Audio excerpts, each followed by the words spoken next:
Hi hello welcome to Kavya's diary Telugu audio stories. Aashiqui episode 43. Writer Kavya.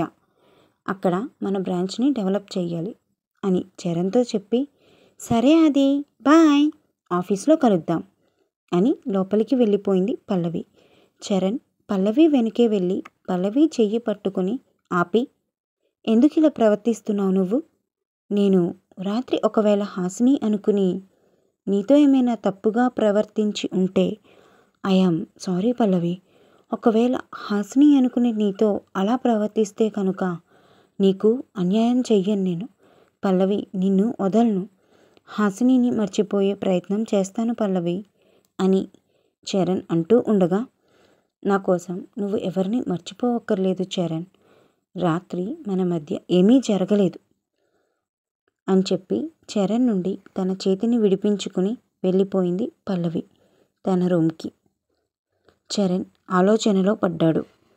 నిజంగా రాత్రేమీ జరగలేదా? ఒకవేళ జరిగినా నా కోసం అబద్ధం చెప్పిందా? ఎందుకింత ముభావంగా మారిపోయింది పల్లవి?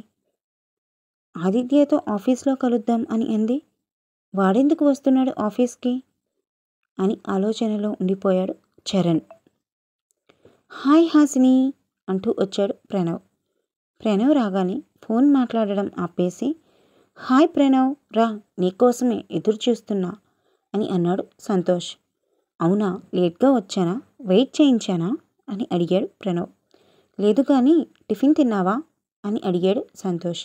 తినేసి వచ్చాను అని అన్నాడు ప్రణవ్.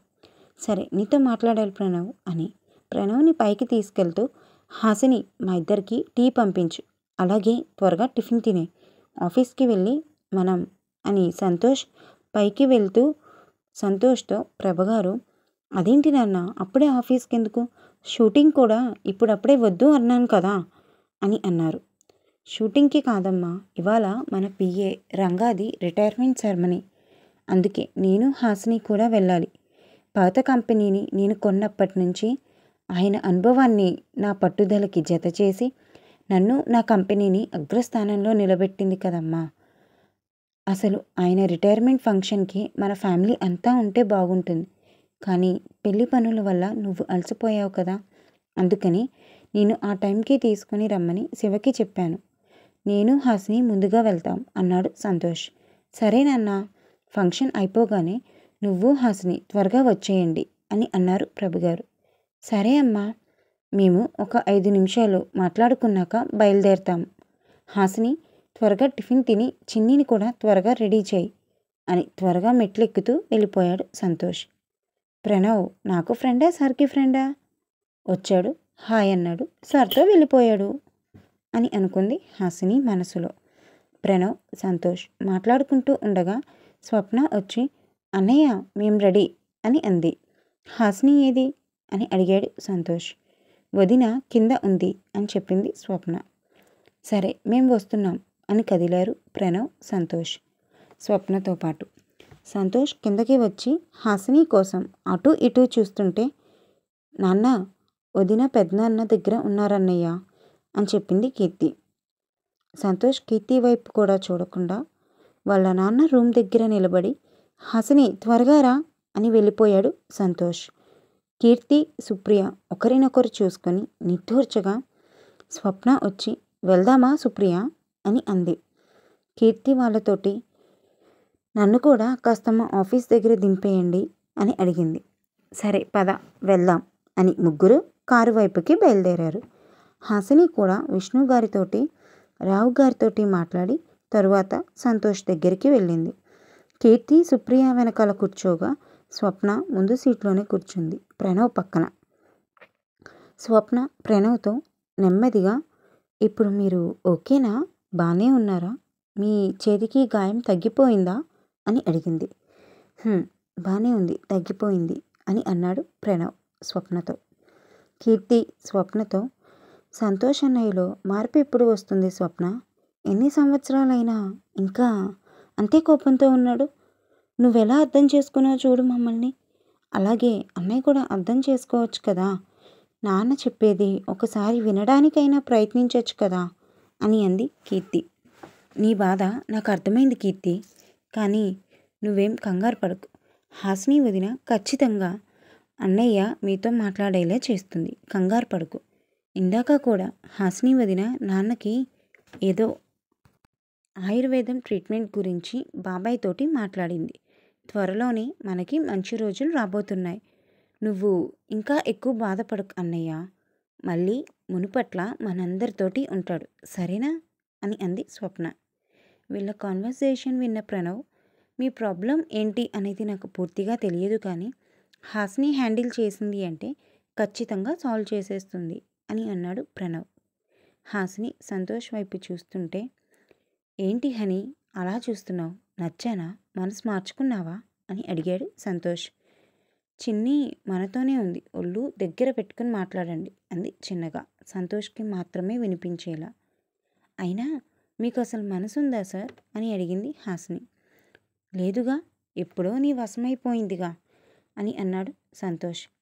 హాసిని అలాగే కోపంగా చూస్తుంటే, నేను నిజమే చెప్తున్నా, నమ్మట్లేదా అని అన్నాడు సంతోష్ హాసినితోటి. నిజంగానే మీ మీద నాకు నమ్మకం లేదు సార్ అని అంది హాసిని. హాసిని నోటి నుండి వచ్చిన ఆ మాటలకి షాక్ అయి సంతోష్ కార్ బ్రేక్ వేసి హాసిని వైపు చూశాడు. మనుషుల మీద, బంధాల మీద నమ్మకం లేని మీలాంటి వ్యక్తి మీద నాకు నమ్మకం లేదు అని అంది హాసిని. నువ్వేం చెప్పాలి అనుకుంటున్నావో అర్థమైంది హాసిని. ఈ మాటలు నువ్వు అన్నావు కాబట్టి నేను ఏమీ అనలేను. అదే వేరే ఎవరైనా నా దగ్గర ఈ టాపిక్ తీసే అని సంతోష్ అంటుండగా, ఏం చేస్తారు మీరు?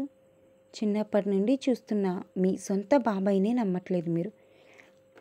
కనీసం అసలేం జరిగింది అని చెప్పే అవకాశం కూడా మీరు ఆయనకి ఇవ్వనప్పుడు మీలాంటి వ్యక్తిని నమ్మి ఎలా మనసు ఇవ్వమంటారు సార్ అని అడిగింది హాసిని సంతోష్ని.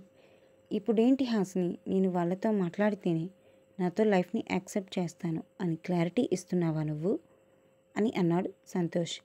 క్లారిటీ లేదు, కాకరకాయ లేదు. చిన్నప్పటి నుండి మీ నాన్నగారితో సమానంగా ప్రేమను పంచిన మీ సొంత బాబాయినే నమ్మకుండా మాట్లాడడం మానేశారు మీరు. అలాంటిది ఈ మధ్య పరిచయం అయినా నేను మిమ్మల్ని ఇష్టపడి మీతో జీవితం పంచుకుంటే రేపొద్దున్న మనకి ఎప్పుడైనా గొడవలు అయితే నన్ను అలాగే వదిలేస్తారు కదా అని హాసిని. సంతోష్ హాసినిని కోపంగా చూస్తూ, తెలివిగా మాట్లాడకు హాసిని. అసలు ఆ రోజు మా బాబాయ్ వెంటనే ఫోన్ చేసుంటే అసలు అని సంతోష్ అంటూ ఉండగా, కార్ మిర్రర్లో నుండి ఒక బస్ అదుపు తప్పి రోడ్డు మీద అటూ ఇటూ వెళ్తూ ఫుట్పాత్ మీదకు ఎక్కి పక్కకు తిరిగి బ్యాలెన్స్ అవ్వకుండా సంతోష్ వాళ్ళ కారు వైపు రావడం గమనించిన సంతోష్ వెంటనే కార్ స్టార్ట్ చేసి జెట్ స్పీడ్లో నడుపుతూ ఒక పక్కకి ఆపి హాసిని వైపు చూసి, మీరిద్దరూ ఓకేనా అని ఒక చేత్తో హాసిని బుగ్గని, ఇంకో చేత్తో చిన్ని తలను నిమురుతూ అడిగాడు సంతోష్. చిన్ని భయపడుతుంటే హాసిని ధైర్యం చెప్పింది. ఇంతలో ఏదో శబ్దం వినిపించగా వెనక్కి తిరిగి చూసి షాక్ అయి ఇద్దరు చెరొక డోర్ తీసుకుని కారులో నుండి బయటికి వచ్చారు. హాసిని చిన్నిని కూడా కారులో నుండి బయటికి తీసుకుని వచ్చింది. హాసిని సంతోష్తో, ఈ బాస్ మన కారు వెనుక వస్తున్న బస్ కదా సార్ అని అంది. అవును హాసిని, ఈ బస్ బ్రేక్స్ ఫెయిల్ అయి ఉన్నట్టున్నాయి. ఇందాక మిర్రర్లో చూసినప్పుడు కూడా డ్రైవర్ బ్యాలెన్స్ చెయ్యలేక మన కార్ వైపు వచ్చేస్తుంటే ఎక్కడ కార్ని బస్ గుద్దేస్తుందేమో అని భయం వేసినట్టుంది. దాన్ని కంట్రోల్ చేయడానికి ఈ చెట్టును గుద్దేశాడు పాపం అని అన్నాడు సంతోష్. నిజమే సార్, అదే అయ్యి ఉంటుంది. బస్లో వాళ్ళకి ఏమైనా అయ్యిందో ఏంటో. చూడండి సార్, ఎమర్జెన్సీ ఏదైనా అయితే అంబులెన్స్కి ఫోన్ చేద్దాం అని అంది హాసిని. నిజమే హాసిని నువ్వన్నదే అని సంతోష్ బస్లోకి వెళ్ళాడు. చిన్ని ఉందని హాసిని చిన్నిని ఎత్తుకొని రోడ్డు మీదే నిలబడింది. ఇంతలో హాసిని వాళ్ళ కార్కి ఎదురుగా ఇంకొక కార్ వేగంగా వస్తూ ఆగి ఉన్న హాసిని వాళ్ళ కార్ని గుద్దేసింది. ఎదురుగా వచ్చిన కారు గుద్దిన సౌండ్ పెద్దగా రావడంతో చిన్ని భయపడి అమ్మా అని హాసినిని గట్టిగా పట్టుకుంది. హాసిని చిన్నిని చుట్టేసినట్టుగా గట్టిగా హత్తుకొని బస్లో ఉన్న సంతోష్ వైపుకి అడుగు వేసింది. బస్లో డ్రైవర్కి, ఫ్రంట్ సీట్లో కూర్చున్న కొంతమంది ప్రయాణికులకి, అలాగే బస్సు టైర్కి దగ్గరగా కూర్చున్న ప్రయాణికులకి చిన్న చిన్న గాయాలు అయ్యాయి. మిగతా వారికి ఎటువంటి ప్రమాదం జరగకపోవడంతో సంతోష్ డ్రైవర్ని తన సీటు నుండి లేపుతుండగా కార్ సౌండ్ వినిపించడంతో సంతోష్ తల పైకి ఎత్తడం, హాసిని సంతోష్ దగ్గరికి వెళ్ళడం ఒకేసారి జరిగాయి. నువ్వు ఒక్క నిమిషం ఇక్కడే ఉండు హాసిని, మన కార్ దగ్గరికి నేనే వెళ్ళి చూస్తాను అని హాసినితో చెప్పి డ్రైవర్ని లేపి తనకి తెలిసిన హాస్పిటల్ సిబ్బందికి ఫోన్ చేసి వెంటనే వచ్చి డ్రైవర్ని బస్సులో వాళ్ళని తీసుకెళ్ళమని చెప్పి హాసినితో పాటుగా వాళ్ళ కార్ దగ్గరికి వెళ్ళాడు సంతోష్. హాసిని చిన్ని ఉందని కొంచెం దూరంగా నిలబడింది. సంతోష్ వెళ్ళి తన కార్ని గుద్దేసిన కార్ దగ్గరికి వెళ్తుండగా ఆ కారులో ఉన్న స్టూడెంట్స్ కార్ డోర్ తీసుకుని రావడానికి ప్రయత్నిస్తుండగా సంతోష్ వాళ్ళకి సాయం చేసి బయటికి తీశాడు. కారులో నుండి బయటికి వచ్చిన స్టూడెంట్స్ని చూడగానే హాసినికి విపరీతమైన కోపం వచ్చి అప్పటి వరకు దూరంగా నిలబడిన హాసిని చూడ్డానికి కాలేజ్ స్టూడెంట్స్లా ఉన్నారు. అసలు మీకు కార్ ఎవరిచ్చారు? మీరు ఎందుకు ఇంత స్పీడ్గా కార్ని నడుపుకుంటూ వచ్చారు? పైగా ఆగి ఉన్న కార్ని గుద్దేశారు. ఆ కారులో మేమెవరం లేం కాబట్టి సరిపోయింది. ఒకవేళ ఉండి ఉంటే అని స్టూడెంట్స్ తోటి అని, సార్ ముందు వీళ్ళ మీద కంప్లైంట్ ఇద్దాం సార్. ఇందులో నాకు తెలిసి డ్రైవింగ్ లైసెన్స్ కూడా ఎవరికీ ఉండి ఉండదు. కార్ తీసుకుని అలా రోడ్డు మీదకి వచ్చేశారు. నడవండి, వీళ్ళ మీద ముందు పోలీస్ కంప్లైంట్ ఇద్దాం అని ఆవేశపడుతూ అంది హాసిని. గాయాలతో ఉన్న ఆ స్టూడెంట్స్, అక్క ప్లీజ్ అక్క, ఈ కార్ తెచ్చినట్టు మా నాన్నకి తెలియదు. మా నాన్న ఊరు వెళ్తే మా అమ్మని బతిమాలుకుని కార్ తీసుకొచ్చాను. నేను సరదాగా డ్రైవ్ చేస్తున్నాను కానీ ఇలా అవుతుందని అనుకోలేదక్క. అనుకోకుండా బ్రేక్ని కంట్రోల్ చేయడం తెలియలేదు నాకు. ప్లీజ్ అక్క ప్లీజ్ కంప్లైంట్ ఇవ్వకండి, ఫ్యూచర్ పాడైపోతుంది అని అన్నాడు కారులో ఉన్న స్టూడెంట్. ఈ బుద్ధి కార్ని అంత స్పీడ్గా డ్రైవ్ చేసే ముందు ఉండాలి, ఇప్పుడు కాదు. సార్ వీళ్ళతో మాటలు ఏమీ పట్టించుకోకుండా ముందు కంప్లైంట్ ఇవ్వండి సార్ అని అంది హాసిని. ఒక స్టూడెంట్, ప్లీజ్ అక్క ప్లీజ్, నేను కార్ తెచ్చాను అని తెలిస్తే మా నాన్నకి తెలియకుండా మా అమ్మ నాకు సపోర్ట్ చేసినందుకు అమ్మ కూడా ప్లీజ్ ఒక్కసారి మళ్ళీ ఇలాంటి తప్పు మేము చెయ్యము ప్లీజ్ అని అన్నాడు స్టూడెంట్. ఆ స్టూడెంట్స్ బతిమాలడంతో సంతోష్ హాసినితోటి, హాసిని కూల్ హాసిని, మనకైతే ఏమీ అవ్వలేదు, సేఫ్గానే ఉన్నాం కదా, ఇంకొకసారి ఇలాంటి మిస్టేక్స్ వీళ్ళు చెయ్యను అని చెప్తున్నారు కదా, ఈ ఒక్కసారికి ఎక్స్క్యూజ్ చేసేద్దాం అని అన్నాడు సంతోష్. నేను మనకిప్పుడు ఏదో అయ్యిందని మనల్ని గుద్దేశారు అని పాయింట్ ఆఫ్ వ్యూలో ఆలోచించట్లేదు సార్. ఇదే ప్లేస్లో వేరే వాళ్ళు ఎవరైనా ఉన్నా నా రియాక్షన్ ఇలాగే ఉండేది. మనం కారులో లేము, అదే వీళ్ళు వేరే ఏ కార్ని అయినా గుద్దేసుంటే ఆ కారులో ఉన్న వ్యక్తులు కారులోనే ఉండుంటే అప్పుడు వాళ్ళకు కూడా దెబ్బలు తగిలేవు కదా. మీరే కాదు, ఈ రోజుల్లో మీలాగా చాలామంది బైక్ని కార్ని స్పీడ్గా నడపడం ఏదో సరదా ఫ్యాషన్ అని అనుకుంటున్నారు. కానీ మీ సరదాలకి హద్దు అదుపు లేకుండా పోతుంది, ప్రాణం విలువ తెలియకుండా పోతుంది. ఇంట్లో వాళ్ళు మీ మీద నమ్మకంతో మీ సరదాల కోసం ఒక వస్తువుని ఇచ్చారు అంటే ఆ నమ్మకాన్ని నిలబెట్టాలి తప్ప బయటికి వెళ్ళిన వాళ్ళు తిరిగి వస్తారా లేదా అని ఆలోచించేలా ఉండకూడదు మీ ప్రవర్తన. మీ సరదాలకి మీరు బాగానే ఎంజాయ్ చేస్తున్నారు. మీకేమైనా అయ్యి మీ వల్ల ఎవరికైనా ఏమైనా అయితే మీ కుటుంబంతో పాటుగా మీ వల్ల దెబ్బ తగిలిన వాళ్ళ కుటుంబీకులు కూడా ఎంత బాధపడతారో మీకేం తెలుసు. మీకు ఈ వయసులో కేవలం సరదాలు మాత్రమే కనిపిస్తాయి, బాధ్యతలు కనిపించవు. కాస్త కళ్ళు తెరుచుకొని లోకాన్ని చూడండి. సార్ చెప్తున్నారు కాబట్టి ఊరుకుంటున్నాను. ఇంకొకసారి మీరు ఇలా స్పీడ్గా డ్రైవ్ చేస్తే కనుక అసలు ఊరుకునేది లేదు అని హాసిని వాళ్ళని హెచ్చరించింది. సారీ అక్క, ఇంకెప్పుడు ఇలా స్పీడ్గా డ్రైవ్ చెయ్యం అని హాసినితో చెప్పాడు ఆ స్టూడెంట్.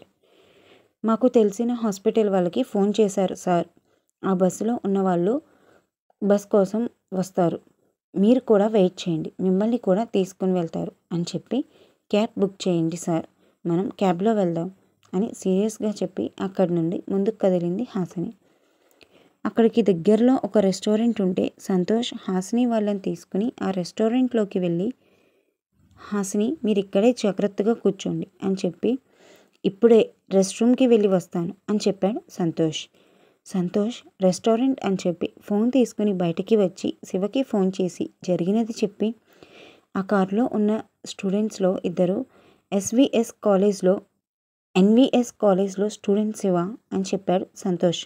సంతోష్ చెప్పినది విని శివ ఆశ్చర్యపోతూ, ఎన్విఎస్ కాలేజ్లో వాళ్ళ, అందులో స్టూడెంట్స్ పొలిటీషియన్స్ కోసం ర్యాలీకి వెళ్ళడం, బంధులు, ధర్నాలు, యాక్సిడెంట్లు, బస్సులు కాల్చడం ఇలాంటివి చేస్తూ ఉంటారు కదరా. ఆ కాలేజ్లో స్టూడెంట్స్ అనుకోకుండా ఒకవేళ గుద్దేసినా అంత నమ్రతగా సమాధానం అయితే చెప్పే రకాలు కాదు సంతోష్ అని అన్నాడు శివ. హాసిని తిట్టిన విధానానికి వాళ్ళ ఆన్సర్ చెప్పే విధానం కూడా వేరేగా ఉంటుందిరా అని శివ అంటూ ఉండగా, నాకు అదే ఆశ్చర్యంగా అనిపించింది శివ. అందుకే వాళ్ళ ముందు నేను కూడా ఓపెన్ అవ్వలేదు. దీని వెనకాల ఎవరో ఉన్నారు అనిపిస్తోంది నాకు. వాళ్ళు ఎవరో తెలుసుకోవాలనే అక్కడ కామ్గా ఉన్నా అని అన్నాడు సంతోష్ శివతోటి. ఖచ్చితంగా సంతోష్, నువ్వు చెప్పింది 100% కరెక్ట్. దీని వెనకాల ఎవరో ఉన్నారు సంతోష్. ఈ పెళ్ళి హడావిడిలో నీతో మాట్లాడడానికి కుదరలేదు, కానీ మొన్న చిన్నిని కిడ్నాప్ చేసింది కూడా విశ్వ కాదు. నీతో ఆ విషయం చెప్దామంటే నువ్వు హాసినితో ఉండగా కనపడ్డావు, లేదంటే ఎవరో ఒకరితో మాట్లాడుతూ కనిపించావు. నీకు చెప్పే అవకాశం కుదరలేదు. ఇప్పుడు సందర్భం వచ్చింది కాబట్టి చెప్తున్నాను. హాసిని, చిన్ని ఇద్దరి వెనకాల ఏదో జరుగుతోంది సంతోష్. కానీ జరుగుతున్నది కేవలం చిన్ని కోసమో లేకపోతే హాసిని కోసమో కన్ఫామ్గా తెలుసుకోలేకపోతున్నాను. దీని వెనక ఎవరున్నారు అనేది కనుక్కోవడానికి నాకైతే కొంచెం టైం పడుతుంది సంతోష్.